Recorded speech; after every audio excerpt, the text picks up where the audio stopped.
اسلام دین اسلام ہمیں حیا سکھاتا ہے۔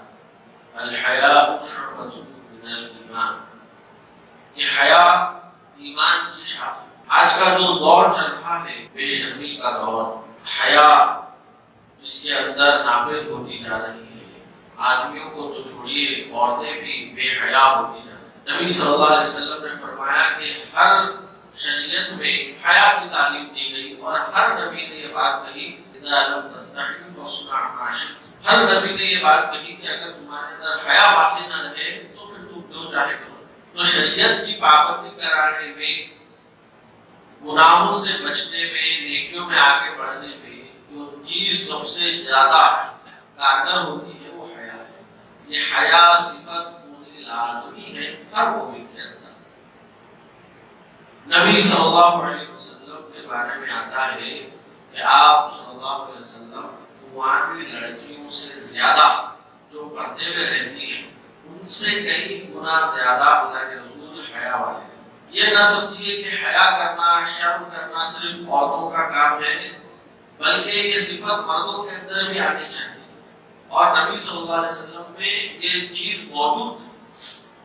آپ کے صحابہ میں حضرت عثمان رضی اللہ عنہ سے متعلق آتا ہے کہ تمام صحابہ میں سب سے زیادہ حیا کرنے والے صحابی حضرت عثمان غنی ذو النورین رضی اللہ عنہ۔ ایک موقع پر اللہ کے رسول گھر میں بیٹھے ہوئے تھے، ابو بکر صدیق رضی اللہ عنہ نے اجازت دیے، آپ صلی اللہ علیہ وسلم اسی پوزیشن میں بیٹھے ہیں اور اجازت دی ہے آئیے۔ اس کے بعد عمر رضی اللہ عنہ نے اجازت مانگے ہیں، آپ اسی پوزیشن میں بیٹھے رہے، یعنی کہ اللہ کے رسول گھر میں جس طرح عام انسان رہتے ہیں کہ آپ کے جو کپڑے ہیں تھوڑا سا ٹخنوں تک اٹھے ہوئے تھے، آپ کے ناک نظر آ رہی تھی، گھر میں اس طرح بیٹھے ہوئے تھے ریلیکس پوزیشن میں۔ عمر رضی اللہ عنہ چونکہ یہ بہت ہی قریبی ساتھی ہیں، اللہ کے رسول اجازت دی، لیکن جیسے ہی عثمان رضی اللہ عنہ اجازت مانگے تو اللہ کے رسول صلی اللہ علیہ وسلم اپنے کپڑے سیدھے کر لیے اور بیٹھ گئے۔ اس کے بعد عثمان رضی اللہ عنہ کی اجازت کہ اللہ کے رسول خود اتنے زیادہ حیا والے تھے کہ عثمان رضی اللہ عنہ کی حیا سے آپ صلی اللہ علیہ وسلم بھی حیا کرتے لگے، فرشتے بھی جس سے حیا کرنے لگے عثمان رضی اللہ عنہ کے تعلق سے کہا، تو بہت ہی زیادہ حیا کرنے والے تھے۔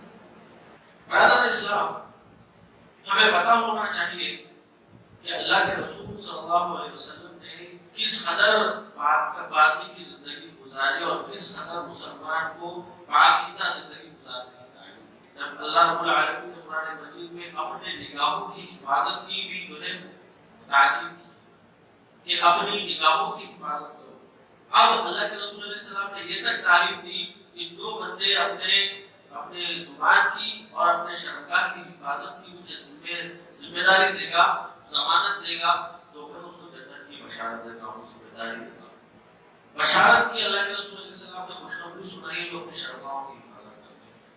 آپ دیکھیں گے کہ اللہ کے رسول صلی اللہ علیہ وسلم نے کس قدر کیسی زندگی گزاری، اتنی زیادہ اللہ کے رسول صلی اللہ علیہ وسلم کہ اللہ کے رسول کے پاس خواتین آ کے بیعت کرنے کے لیے ہاتھ رکھنا چاہتی تھی، اللہ کے رسول علیہ السلام نے ہاتھ کے بغیر بیعت، ہاتھ پکڑنے کو بھی ناگوار گزرا، ہاتھ پکڑا بھی نہیں اللہ کے رسول علیہ السلام۔ کسی غیر محرم عورت کو ہاتھ ملانا بھی حرام ہے، اسلام حرام ہے۔ اس سے بات کرنا، اس کو گھورنا اور اس سے ملنا اکیلے میں اتنی زیادہ قباحت اس کے اندر آ جاتی ہے۔ اللہ کے رسول نے فرمایا جو آدمی کسی عورت سے ملتا ہے تنہائی میں تو تیسرا ان کے درمیان شیطان رہتا ہے، جو شیطانی ملاقات ہے، شیطان جو ہے اس نشست میں بیٹھ جاتا ہے، اب وہ شیطان کے شاگرد بن کے شیطان کے چکروں میں آ گئے، اب وہ ان کو جس طرح چاہے نچا سکتا ہے، جس طرح چاہے بتلا سکتا ہے، جس طرح چاہے گناہوں پر آمادہ کر سکتا ہے۔ تو تیسرا آدمی تیسرا جو ہے شیطان آ جاتا ہے، تو ملنا بھی اللہ کے رسول نے منع فرمایا، ہاتھ اللہ کے رسول علیہ السلام نے نہیں لگایا۔ اللہ کے رسول علیہ السلام نے غیر محرم سے بات کرنے کی ضروری اگر ہے تو کس انداز سے بات کریں، میٹھی میٹھی بات سے منع حرام کر دیا، میٹھی بات کر ہی نہیں سکتے، آواز میں مٹھاس، یہ حرام ہے۔ آج ہماری جو نوجوان نسل ہے اس کو اپارچونٹی سمجھتی ہے کہ کوئی کوئی غیر محرم عورت کوئی لڑکی اس سے بات کرے، اس سے ملے تنہائی میں، وہ اس کا ہاتھ پکڑے اور اس کو لے کر پھرے اور ساتھ میں کھائیں، ساتھ میں اس کو، یہ بہت ہی اپارچونٹی کی بات جو لوگ سمجھ رہے ہیں، جبکہ یہ بہت بڑا گناہ کا کام ہے، بہت بڑے گناہ کا کام۔ اللہ کے رسول صلی اللہ علیہ وسلم کیا فرماتے ہیں کہ اگر تمہیں کوئی عورت چھوئے، اس سے بہتر ہے کہ کیل ٹھوکنا تمہارے لیے حق میں، وہ بہتر ہے۔ ہمیں اپنے پاکباز انبیاء اور صحابہ کی زندگیوں پر غور کرنا چاہیے کہ کتنے اپارچونٹیز ان کے پاس آتے تھے، لیکن اس کو اپارچونٹی نہیں سمجھتے تھے، بہت بڑے گناہ کا کام سمجھ کے اپنے دامن کو بچایا کرتے تھے۔ حضرت یوسف علیہ السلام کا واقعہ جس پر آپ غور کریں گے تو دیکھیں گے کہ یوسف علیہ السلام کو اللہ رب العالمین نے بے پناہ حسن دیا تھا، بے پناہ حسن دیا تھا، اتنا زیادہ حسن دیا تھا کہ عورتیں دیکھ کر مدہوش ہو جاتی تھیں، عورتیں دیکھ کے ان کو دیکھتے دیکھتے اپنے ہاتھ کاٹ لیتی تھیں، اس قدر حسن کو دیا گیا تھا۔ قرآن مجید میں آیا ہے کہ تفصیلی واقعہ آیا ہے کہ عزیز مصر کی بیوی حضرت یوسف علیہ السلام کو اپنے دامن میں پھنسانے کے لیے، جال میں پھنسانے کے لیے تمام دروازے بند کر دیے اور خود کو پیش کیا ہے، طلب آ جاؤ میرے پاس۔ اس وقت یوسف علیہ السلام ایک جو ہے عورت ہے، خوبصورت ہے، بڑے مرتبے والی ہے اور بہت زیادہ دولت والی ہے، حسن و جمیل، اور تمام تر دروازے بند کر کے تنہائی کے عالم میں کہہ رہے ہیں کہ آ جاؤ ہے طلب۔ تو وہ کیا کہتے ہیں؟ قال انی معاذ اللہ، میں اللہ کی پناہ مانگتا ہوں، یہ کام میں ہرگز نہیں کروں۔ اب دیکھیے کتنی بڑی آزمائش ہے، لوگ کوششیں کر کر کے موقع بناتے ہیں، لیکن یہاں موقع بنا ہوا مل رہا ہے، لیکن کیا کہہ رہے ہیں؟ انی معاذ اللہ، میں اللہ کی پناہ مانگتا ہوں۔ اور اس کے بعد وہ کہہ رہی ہے، ڈرا رہی ہے، اگر تم یہ کام نہیں کرو گے جو میں چاہتی ہوں تو میں تمہیں قید خانے میں ڈال دوں گی۔ انہوں نے کہا مجھے قید خانہ پسند ہے، اس کام سے بھی زیادہ مجھے قید خانہ پسند ہے۔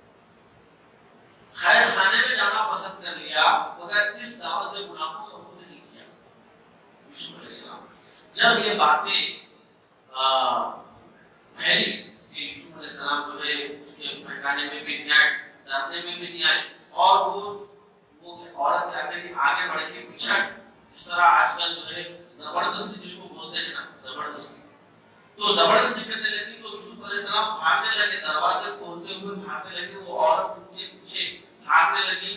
تو جب آخری دروازہ کھولتے ہیں، سامنے عزیز مصر ہے، وہ پیچھے سے پکڑ کے شرٹ پھاڑ دی یوسف علیہ السلام۔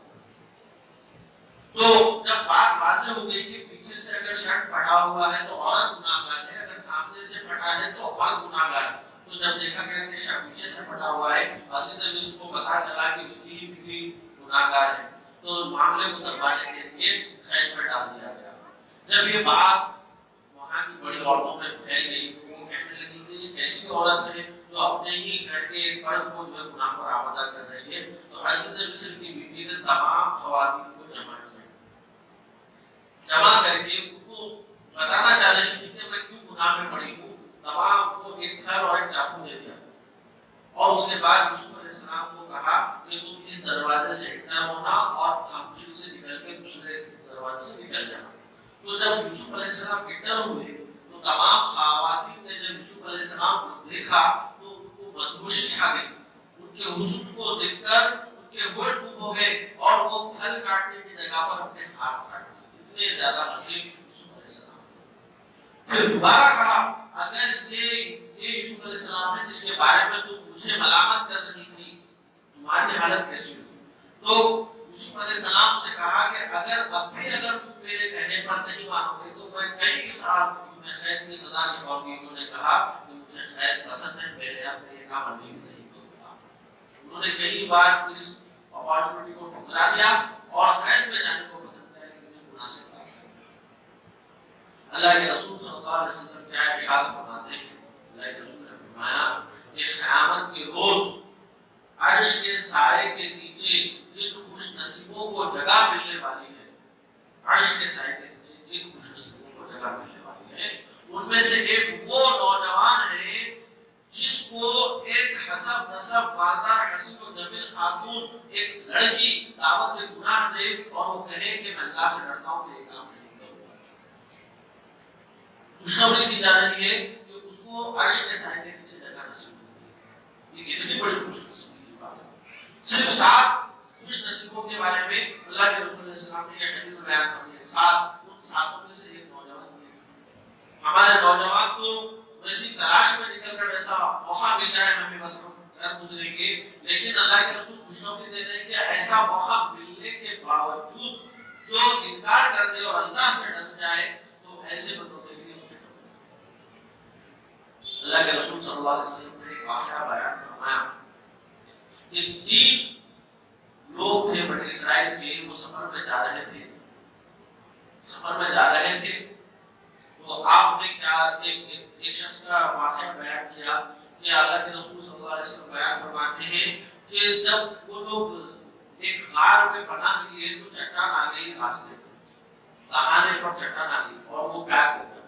تو ان تینوں نے دعا کی، اس میں سے ایک نے یہ دعا کی، اے اللہ میری ایک رشتہ دار خاتون تھی، میں اس کو بہت چاہتا تھا، اور ایک بار ایسا ہوا کہ اس کو پیسوں کی ضرورت پڑ گئی تو میں نے اس کو آمدہ گناہ کر دیا اور وہ مجبوراً راضی ہو گئی، اور جس وقت میں وہ کام کر گزرنے کے لیے رات کے اندھیرے میں اس کو گھر بلایا اور وہ کام کرنا چاہ رہا تھا تو اس نے کہا کیا تمہیں اللہ نہیں دیکھ رہا، کیا تمہیں اللہ کا خوف نہیں آتا؟ جیسے ہی اس نے اللہ تیرا خوف مجھے دلایا، اللہ میں نے اس کام سے رک گیا، اس کام سے میں رک گیا۔ اب دیکھیے کہ جب اتنا زیادہ قریب ہو آدمی گناہ کرنے کے لیے، رات ہو اور جو ہے گناہ کے لیے مجبور ایک لڑکی ہو اور اس کا ہی گھر ہو، تو کتنا مشکل ہوتا ہے روکنا اور کتنا زیادہ شیطان اور نفس بھٹکاتا ہے، لیکن کہہ رہے ہیں کہ اے اللہ اس وقت میں تیری خاطر اس کام سے رک گیا، اے اللہ وہ کام اگر میں نے تیری خاطر کیا ہے تو اے اللہ مجھے آج اس مصیبت سے نجات دے۔ تو وہ چٹان اس غار سے ہٹ گئی اور ان کو جانے کا راستہ دے دیا۔ تو اس طرح کے واقعات ہیں کہ کس طرح اپنی عصمت اور عفت بچانے کی خاطر اس قدر ان لوگوں نے کوششیں کی اور اپنے نفس اور شیطان کو جو ہے ہرایا اور اللہ کی خاطر باز آ گئے، اور اللہ نے کس طرح ان کو راستہ دیا۔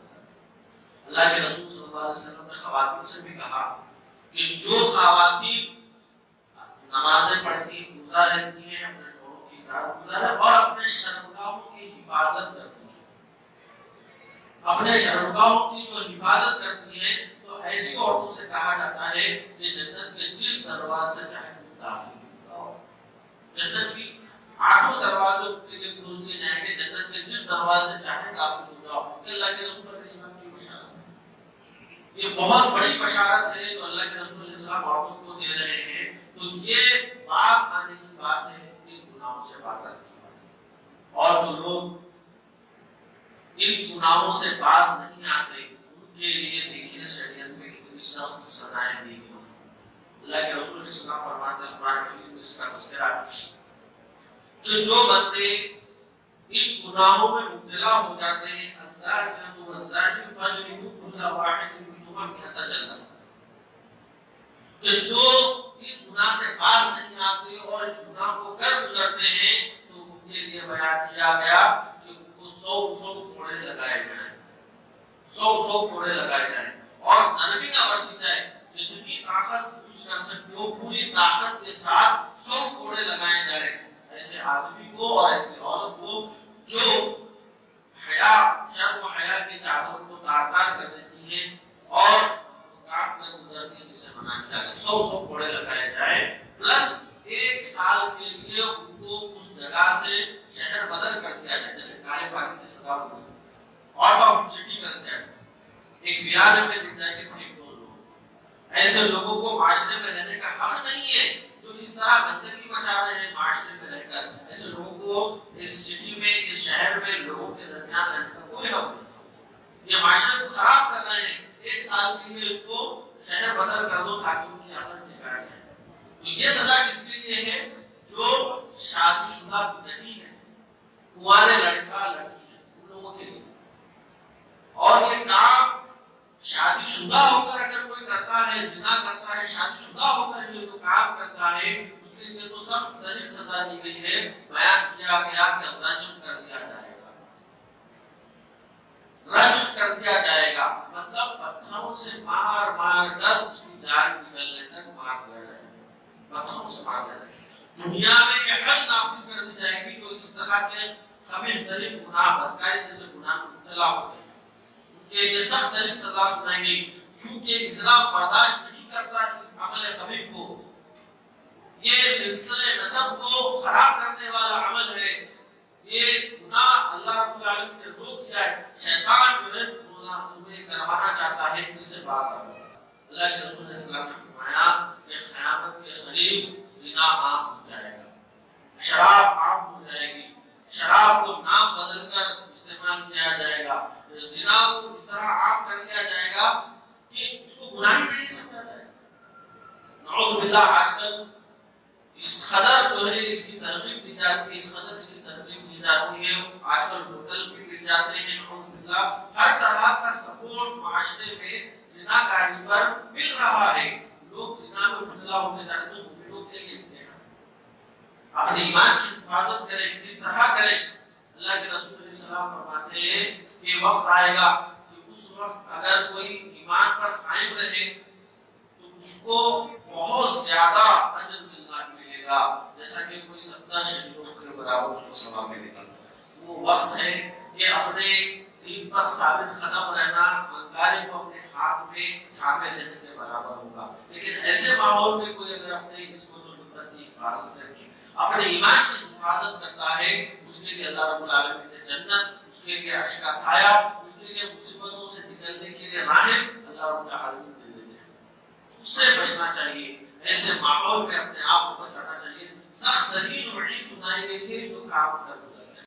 مسلمان لڑکیاں غیر مسلم لڑکوں کے ساتھ ان دنوں میں جو ہے چلی جاتی ہیں، ان کو وہاں پیار، مسلم لڑکے جو ہے غیر مسلم لڑکیوں کے ساتھ چلے جاتے ہیں، ان کو وہاں پیار نظر آ رہا ہے. یہ کتنی بے حیائی کی بات ہے. ایک مسلمان اس قدر بے حیا کیسے ہو سکتا ہے؟ اس کو تو اسلام نے حیا کی تعلیم دی، حیا پر اٹھایا. حیا جب تک دل میں نہ آ جائے، حیا اگر دل سے چلی جائے تو پھر وہ جو چاہے جس قدر چاہے زندگی گزار لے گا. اسلام سے اس کا دور دور تک ناطہ نہیں رہے گا. اللہ کے رسول صلی اللہ علیہ وسلم نے فرمایا کہ جب انسان زنا جیسا عمل کرتا ہے تو اس کے پاس ایمان رہتا ہی نہیں، ایمان اوپر چلا جاتا ہے، اس کے پاس ایمان باقی نہیں رہتا. کیونکہ یہ اتنا خبیث عمل جو کر رہا ہے ایمان باقی نہیں رہتا، ایمان اس سے نکل جاتا ہے، نکل کے اوپر چلا جاتا ہے. تو یہ گناہ کرنا بہت ہی خطرناک، بہت ہی بیکار کام ہے. چند لمحے مزے کے لیے اگر ہم گناہ کرتے ہیں تو اتنی سخت سزائیں ہمیشہ کے لیے دی جائیں گی کہ ہم اس کا تصور نہیں کر سکتے. اللہ کے رسول صلی اللہ علیہ وسلم بیان فرماتے ہیں کہ مجھے دو فرشتے لے کر گئے اور کئی مناظر مجھے دکھائے. میں نے ایک منظر دیکھا کہ ایک تندور ہے، تندور جس کی ایک بھٹی ہے جس کے اندر آگ ایسی خطرناک، ایسی ابل رہی ہے آگ اس کے اندر سے، ایسی جو ہے اس کے اندر شعلے ہیں اور ایسا اوپر اوپر تک آ رہی ہے آگ، ایسا اوپر اوپر تک آ رہی ہے اس کی شعلے. اس قدر بھیانک آگ ہے، تندور ہے. برزخ کے اندر یہ ہونے والا ہے، خبر کے اندر تو اوپر اوپر تک آواز آ رہی ہے. تو میں نے دیکھا کہ ننگے مرد اور ننگی عورتیں ہیں اس کے اندر، اور اس تندور کے اندر وہ پڑی ہوئی ہے، جلایا جا رہا ہے. وہ اوپر تک آتی، تندور کا اوپر سے چھوٹا رہتا ہے، بیچ میں بہت بڑا رہتا ہے، تو اوپر تک آتی ہے. لگتا ہے کہ اوپر سے نکل جائیں گے مگر پھر وہ ہوا، وہ جو آگ ہے وہ ٹھنڈی ہوتی ہے، پھر ان کو نیچے لے جائے گی. پھر آگ جو ہے اوپر تک لے جاتی ہے. یعنی کہ آگ میں ان کو نچایا جا رہا ہے، آگ میں ان کو جھنسایا جا رہا ہے، سخت ترین عذاب ان کو دیا جا رہا ہے. ایک ہوا اتنا زیادہ پریشر والی آگ جو ہے ان کو دی جا رہی ہے. تو آگ کا جو عذاب ہے خبر کے اندر ان کو مل رہا ہے، ننگے کر کے ان کو عذاب دیا جا رہا ہے. تو نبی صلی اللہ علیہ وسلم نے جب پوچھا جبرائیل امین سے اور میکائیل سے کہ یہ کون لوگ تھے، تو اللہ کے رسول سے کہا گیا یہ لوگ تھے جو زنا میں مبتلا تھے. آپ دیکھیے ہمیں کیا سبق مل رہا ہے کہ دنیا میں اگر العالمین اور اس کے فرشتے تو نظر رکھے ہوئے ہیں اور اس پر عذاب ملنے والا ہے. دنیا میں بھی عذاب ملنے والا ہے، حد نافذ کی جائے گی. دنیا میں عذاب ہے، پھر خبر کے اندر عذاب ہے کہ خبر کے اندر تندور میں عذاب کیا جائے گا. پھر حشر کے اندر اور جہنم کے اندر عذاب الگ سے ملے گا کہ اس وقت جو ہے کس طرح کے عذابات ہوں گے کہ لٹکا دیا جائے گا، خون اور خون کی ندیاں بہیں گی، اس میں سے ملایا جائے گا. تو سخت ترین عذابات ہے جو کروڑوں سال پر مقیم ہے، جس کا اندازہ ہم نہیں کر سکتے. چند لمحوں کے مزے کی خاطر اتنا بڑا عذاب کوئی اگر بھگت سکتا ہے تو کوئی کام ہے. شیطان کے اور نفس کے بہکاوے میں آ کر اگر کوئی ایسا کام کرتا ہے تو وہ کام اللہ کی خاطر جو بندہ رک جاتا ہے اللہ اس کا بدلہ دنیا میں بھی عطا کرتا ہے. دنیا میں بھی اس کا بدلہ عطا کرتے ہیں.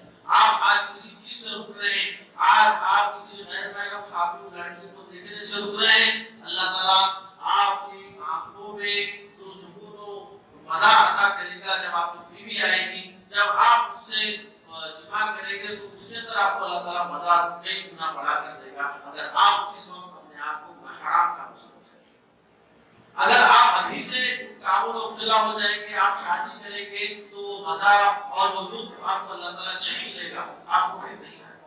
تو اللہ تعالیٰ کی خاطر اگر آپ رکیں گے تو اللہ تعالیٰ آپ کو دنیا میں اس کا بہتر سے بہتر بدلہ عطا کرے گا، آپ کی مشکلوں سے آپ کو نجات رکھے گا اور آخرت میں اس کے بدلے میں اللہ تعالیٰ جنت عطا کرے گا.